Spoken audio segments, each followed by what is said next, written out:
హైదరాబాద్ శామీర్పేట వద్ద ఓఆర్ఆర్ పై echo sports కారులో మంటలు చెలరేగి ఓ వ్యక్తి సజీవ దహనమయ్యాడు. శామీర్పేట నుంచి కేసరికి వెళ్తుండగా ప్రమాదం జరిగింది.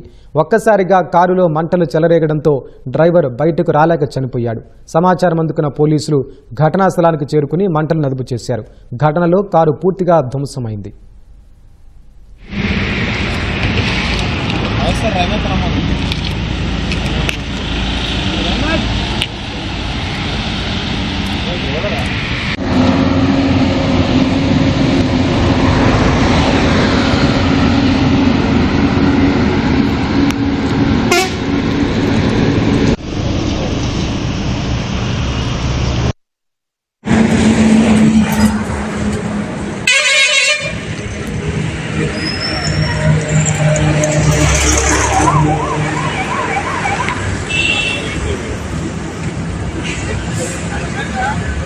अंदर